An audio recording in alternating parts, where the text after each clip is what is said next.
Hello YouTubers, Roguemonkey Jr. here for Zinksice, bringing you some details about Battlefield 5. So disclaimer, first things first, no, I don't believe the reveal trailer was actually portraying the gameplay accurately of how Battlefield 5 will play out, and the reveal in general was pretty incomplete. If you go on YouTube and look at some other videos, there was a lot more information given to certain individuals as opposed to what was given in the reveal, and actually after that there was an interview and a post-show stream over on Mixer that gave a lot more information on Battlefield 5 and how it would play out. And I gotta say, I was kind of disappointed with the Battlefield 5 reveal, as there wasn't much about the game in details. There was only these outlines of general gameplay mechanics and not really talking much about what is really different about the game, other than some general facts and gameplay mechanics that are being added or changed. So first things first, Battlefield no longer has a premium pass. It will be going over to a live service, which is called Tides of War for Battlefield 5. So basically, throughout Battlefield 5's life cycle, they're going to bring you through the journey of World War II with that live service. So the way they were saying is with Tides of War, every month there will be a new chapter in World War II where they're going to bring the players and really bring them into certain battles or certain parts of the war with that DLC or with the live service. So it's shaping out to be an experience spanned throughout a whole year or more of experiencing World War II, and each battle or each scenario, each theater, differently, and not all at the same time. You're going to experience different things. If you play the game for longer, you're going to experience more parts of World War II than players who maybe play for less time. But that's not saying that players who don't stick with Battlefield 5 for the long run won't get an amazing experience. So the next thing to talk about is probably progression. So there is a lot more progression in Battlefield 5 than previous title like Battlefield 1. There wasn't a whole lot of progression, and that was a gripe that a large part of the community had with Battlefield 1. There wasn't anything to progress to in the end game, in the mid game. Once you unlocked all the weapons at level 50 in Battlefield 1, there wasn't a whole lot left to unlock. And the progression system in Battlefield 5 seems to be shaping up to be something really, really diverse, and you can really customize how your soldier looks. So from what we can tell, there is going to be some player customization, some weapon customization, and just there's so much into the progression system. There's something called a company where you can create your own soldiers tailored for specific situations, and then you have the individual soldier customization. Basically, you have the ability to put face paint, change the headwear, the torso, the leg wear, and then you have the weapon customization, so you can change a bunch of different parts on the gun or make it really unique to how you want it to look. So you can have engravings on it, you can have weapon skins, you can have some camouflage from the environment, for example, leaves or branches or grass on the side of your gun to make it a little bit more camouflage with the environment that you're playing in. So there really seems to be a lot more progression in Battlefield 5 than Battlefield 1, and that's a good thing. I know a lot of people play the games to acquire something or get rewards for playing the game, and gameplay is not the only thing that entices them to keep playing. So a lot of customization is a very good thing. You can also customize your vehicles. So again, skins, camos, adding sandbags to your tank, or planks of wood, or leaves, brush, all that stuff that you can add to your vehicle to really make it unique and make something that you would want to be in, to really show how you are as a person. So this brings us into a nice segue to microtransactions. So of course, there will be some microtransactions, without a doubt, in Battlefield 5, but it will be cosmetic only, and from what I can tell from a couple of interviews I watched, it will not be in loot boxes. You'll be able to buy them outright maybe, but I mean, only time will tell. Information is still very scarce. They're still pretty...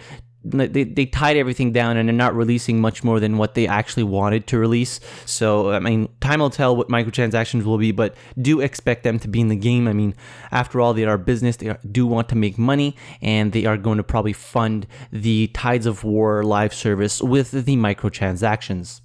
So let's follow up talking about game modes. So there are new game modes, of course, being introduced into Battlefield 5. One of the most notable ones is called Grand Operations. So basically what Grand Operations is again, it is a game that lasts quite a while and it spans across multiple maps. But the thing is that is special with Grand Operations is it spans across multiple game modes.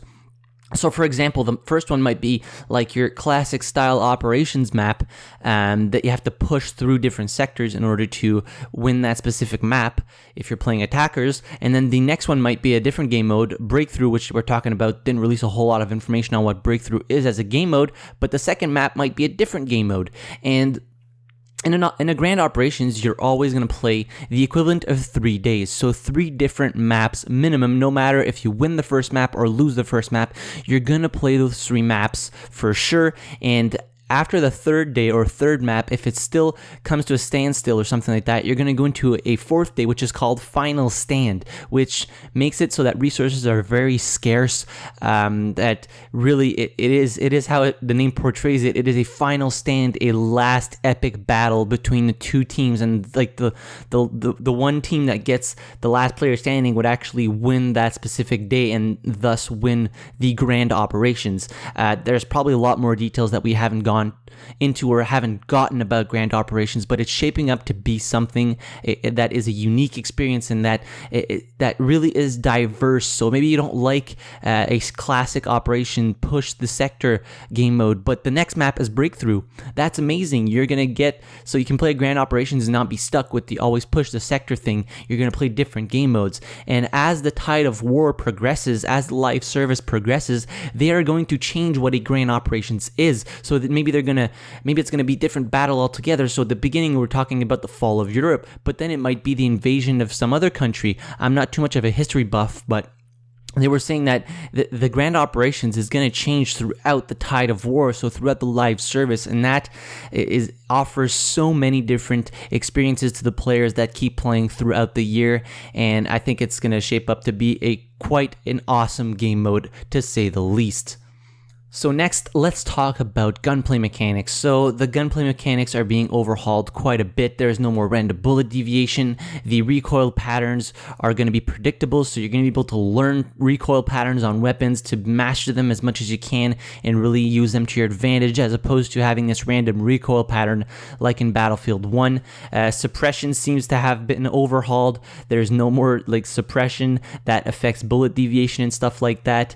There's also the addition of bullet penetration when you're using LMGs to give a greater effect and really immerse the player into like how it was in real war, where bullets could actually go through walls, not like in Battlefield 1 where they're just stopped by the wall. But not every caliber can go through walls, so that's another layer of immersion, another layer of gunplay mechanics that we haven't seen in previous Battlefield titles. Which brings me to Fortifications. So Fortifications, what that is basically, in the past there was a lot of destruction in Battlefield, and at some point they were told that there was too much destruction and that some maps were absolutely just leveled. If you played Battlefield 4 Go Mode Railway on Team Deathmatch, you know that map by the end was absolutely a wasteland. There was literally no cover left. With the addition of Fortifications, you can now build like sandbag walls or pull out a dragon's teeth. You can build all these different fortifications, but you're not going to be able to build them anywhere on the map. They sprinkled out specific areas where you can build fortifications throughout the maps in strategic areas or choke points and stuff like that. So it's not just going to be like, for example, Fortnite, where you can just build wherever. They have specific areas where you can build, and any player can build. So every player is equipped with a toolbox instead of a gas mask like in Battlefield 1, and they can build fortifications in those specific areas to actually help them keep a flag, or help them keep a choke point, or hold a push when playing Grand Operations. So that's really another layer of depth. If a building is completely crumbled, then you might be able to build a couple of walls or a couple of sandbag walls to help you get some more cover in defending that specific area. And of course, the support obviously has a little bit more fortification options, so you can build turret nests and stuff like that, machine gun nests, and just have a little bit more than what all the other classes get toolbox wise. Which brings me to some new mechanics for the revives, animations, and all that stuff. So now Team play is really, really important in Battlefield 5 from what I've seen so far. First things first, if you're in a squad with people, anybody can revive squad mates, okay? So what they called it is the buddy revive. So a buddy revive, basically, you can go up to your dead squad mate and revive him. Of course, it's going to be a little bit slower than if a medic revived you, but it just adds another layer of teamwork in Battlefield to make it so that not only the medic can revive, but everybody can revive their squad mates. So you can really, really make a difference if you're paying attention. And you can also now drag your teammates to cover when they're downed, so no more reviving and choke points just for points. And just to get the teammate killed immediately again, you can just drag him into cover, revive them there, which is amazing. There's also health regen. Health regen is no longer a thing. Well, it's still a thing up to a certain point. You can only auto regen your health up to a certain amount, and after that you really need to go and get some medical supplies from a medic or some resupply and healing stations scattered throughout the map from what I can understand. And there's actually animations for that now. It's not just pick up the thing and start healing. There's an animation, much like something like PUBG where you would bandage yourself. So that's another layer. So you might need to get some covering fire while you're healing. There's so much to talk about. Also, new animations for movement animations. So now you can actually decide which direction you're going to be proning in. So you can actually prone, like falling back while shooting your weapon. You can prone kind of like dolphin dive forward, to the left, to the right, and all that while firing your weapon. You can also now jump shot, which I'm not too sure about. So basically at the epitome, or the pinnacle of your jump, you can actually start firing your weapon while falling down from that jump. Not too sure how that's going to balance out, but then again, time will tell how all this ties together. So moving on a little bit to the single player and offline mode of Battlefield 5. So war stories are back. So they're really going to tell the war stories maybe a little bit like Battlefield 1, where each individual story has a specific protagonist and a specific story tied to that, as opposed to a fully fledged campaign where it's like kind of like the same storyline. So you're going to be able to experience different scenarios from the war in different countries, different factions, and all these different things. I really like the war stories because if you don't like, for example, the protagonist in a fully fledged like 8-hour campaign, then you probably won't like the campaign at all. But in war stories, you can really tie yourself to one character like that really gets to you, and it gives the opportunity for like so many stories to be told.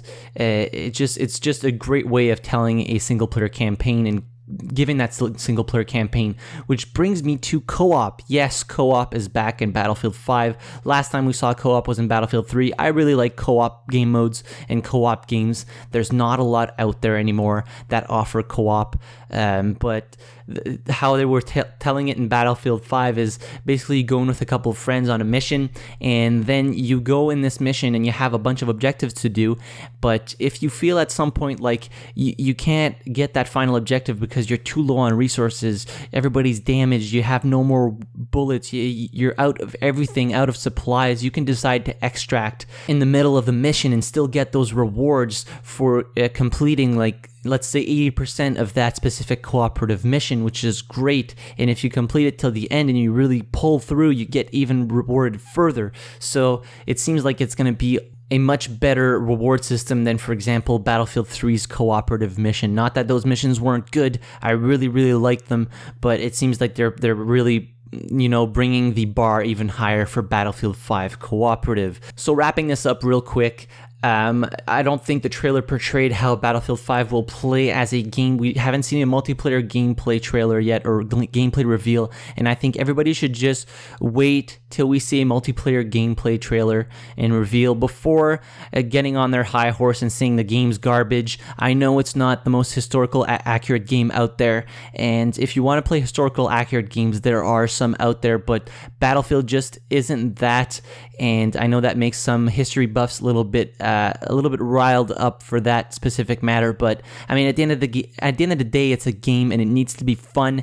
And they actually added a lot of stuff that the community asked for. So if at the end of the day you're like, they added this that I don't like, well, that's something that the community asked for. They asked for customization. They're giving customization. And now some people are saying it's too much customization. We want less. But then if you put less, people would still complain. So just take the gameplay trailer with a grain of salt and actually wait for a multiplayer gameplay reveal to judge the game on a fair basis, because this reveal trailer's director was different than the one from Battlefield 1. So it's really more of a vision of how the trailer director sees Battlefield 5. So maybe he wanted something a little bit more flashy, a little bit more action-packed to really give that wow factor, and some people just weren't impressed by that, and that's fine. That's fine. You don't need to be impressed by the gameplay reveal trailer, but just take it with a grain of salt. It's never a fair portrayal of how the game actually plays. You have to get hands-on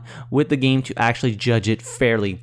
So with that, I'm going to stop the video here. Make sure to leave your comments down below, get a discussion going down there about any mechanics or any gameplay mechanics I talked about, anything at all. I'm sure everybody will love to read them and get a conversation going down there. And while you're down there, you can check out my own channel, Rogue Monkey Jr. Link in the description down below for more Battlefield related content.